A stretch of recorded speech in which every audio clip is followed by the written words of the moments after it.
আসসালামু আলাইকুম, কেমন আছেন সবাই? আশা করি ভালো আছেন। আমার নাম ইশাত। আমি আজকে আপনাদের নীলকুঠির ইতিহাস সম্পর্কে বিস্তারিত জানাবো। তো চলুন শুরু করা যাক আজকের ভিডিও। আউলিয়াপুর নীলকুঠি ব্রিটিশ আমলের এক নির্মম নির্যাতন এবং কৃষকদের ঐতিহাসিক প্রতিরোধের নীরব সাক্ষী। মাদারীপুর সদর উপজেলার ছিলারচর ইউনিয়ন সংলগ্ন আউলিয়াপুর গ্রামে অবস্থিত এই নীলকুঠি, যা ডানলোপের নীলকুঠি নামেও পরিচিত। ভৌগোলিক অবস্থান মাদারীপুর শহর থেকে প্রায় 10 কিলোমিটার পূর্বে। হজরত শাহ সুফি খাজা ইউসুফ শাহ আহসান রহমতুল্লাহি আলাইহ এর দরগাহ শরীফের ঠিক পাশেই এটি অবস্থিত। ঐতিহাসিক প্রেক্ষাপট ও প্রতিষ্ঠা 19বিংশ শতাব্দীর শুরুর দিকে 1800 সালের মাঝামাঝি ব্রিটিশ নীলকর মিস্টার ডানলপ এই এলাকায় আগমন করেন। তিনি স্থানীয় কৃষকদের উর্বর ধান ও ফসলি জমিতে জোরপূর্বক নীল চাষে বাধ্য করার জন্য আউলিয়াপুরে প্রায় 12 একর জমির ওপর এই নীলকুঠি ও প্রক্রিয়াজাতকরণ কারখানা স্থাপন করেন। শোষণ ও নির্যাতন। যে সকল কৃষক ধান চাষ ছেড়ে নীল চাষ করতে অস্বীকৃতি জানাত, তাদের কুঠিতে এনে নির্মম শারীরিক নির্যাতন করা হতো, কর বাড়িয়ে দেওয়া হতো এবং অনেককেই বন্দি রাখা হতো। দাদন প্রথা। কৃষকদের বাধ্য করে নামমাত্র অগ্রিম অর্থ দিয়ে ঋণের জালে আটকে রাখা হতো, যা কোনোদিন শোধ হতো না। এখন আমরা জানব ফরায়েজি আন্দোলন ও কৃষক প্রতিরোধ। আউলিয়াপুর নীলকুঠি কেবল শোষণের কেন্দ্র ছিল না, এটি হয়ে উঠেছিল বঙ্গীয় কৃষক বিদ্রোহের অন্যতম প্রধান অনুঘটক।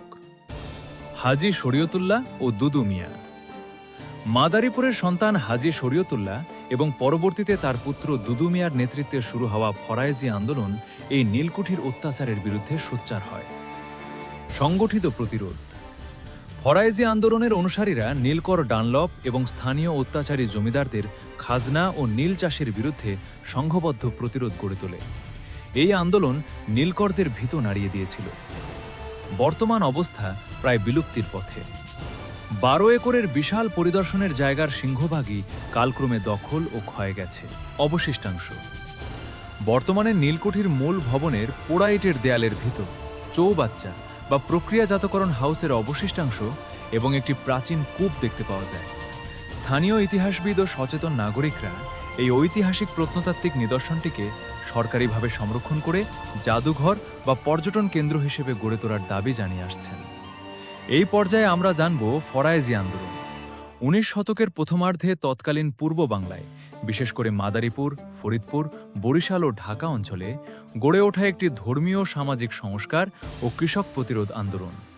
এটি ইসলামিক অনুশাসন পুনরুজ্জীবনের মাধ্যমে শুরু হলেও পরবর্তীতে তা ব্রিটিশ নীলকর ও স্থানীয় অত্যাচারী জমিদারদের বিরুদ্ধে এক ঐতিহাসিক কৃষক আন্দোলনের রূপ নেয়। এক আন্দোলনের সূচনা ও হাজী শরীয়তুল্লাহর নেতৃত্ব। 1818 থেকে 1840।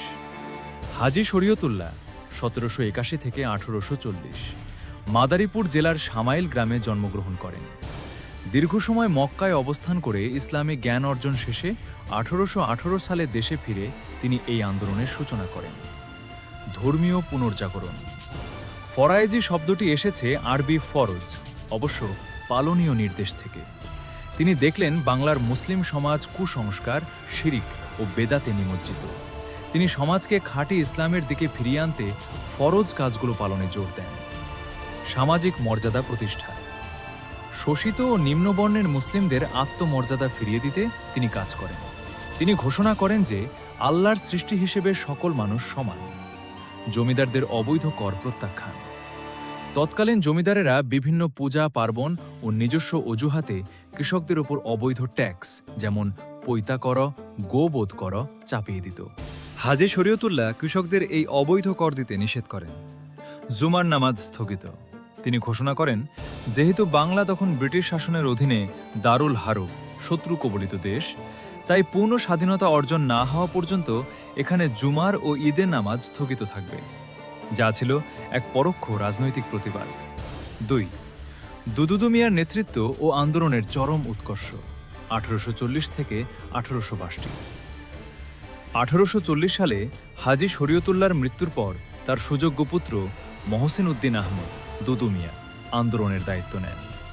তার দূরদর্শী রাজনৈতিক প্রজ্ঞা ও সাংগঠনিক দক্ষতায় ফরায়েজি আন্দোলন চরম শক্তি অর্জন করে। সামরিক ও প্রশাসনিক সংগঠন। দুদু মিয়া আন্দোলনকে একটি সুসংগঠিত কাঠামোর রূপ দেন। তিনি অঞ্চলগুলোকে কয়েকটি হলকা বা ভাগে বিভক্ত করেন এবং প্রতিটিতে একজন করে খলিফা নিয়োগ দেন। নিজস্ব লাঠিজেল বাহিনী লাঠিয়াল গঠন করেন এবং অভ্যন্তরীণ বিচার ব্যবস্থার জন্য নিজস্ব আদালত গড়ে তোলেন। ঐতিহাসিক ঘোষণা। দুদু মিয়া ঐতিহাসিক ঘোষণা দেন, জমি আল্লাহর, তাই জমি থেকে কর আদায়ের অধিকার কোনো জমিদারের নেই। এই বাণে শোষিত কৃষকদের মধ্যে অভাবনীয় উদ্দীপনা সৃষ্টি করে। নীলকরদের বিরুদ্ধে সরাসরি যুদ্ধ। নীলকরদের অত্যাচার থেকে কৃষকদের বাঁচাতে দুদু মিয়া সশস্ত্র প্রতিরোধ গড়ে তোলেন। মাদারীপুরের আউলিয়াপুর নীলকুঠি সহ ফরিদপুর ও বরিশালের বিভিন্ন নীলকুঠিতে নীলকর ডানলোপ ও অন্যান্য ইংরেজদের বিরুদ্ধে ফরায়েজি লাঠিয়ালরা সরাসরি যুদ্ধে লিপ্ত হন। কারাবরণ ও মহাপ্রয়াণ। ফরায়েজি আন্দোলনের জনপ্রিয়তায় ভীত হয়ে ব্রিটিশ সরকার ও জমিদারেরা দুদু মিয়ার বিরুদ্ধে একের পর এক মিথ্যা মামলা দেয়। বহুবার কারাবরণের পর 1862 সালে ঢাকায় এই মহান বীর মৃত্যুবরণ করেন।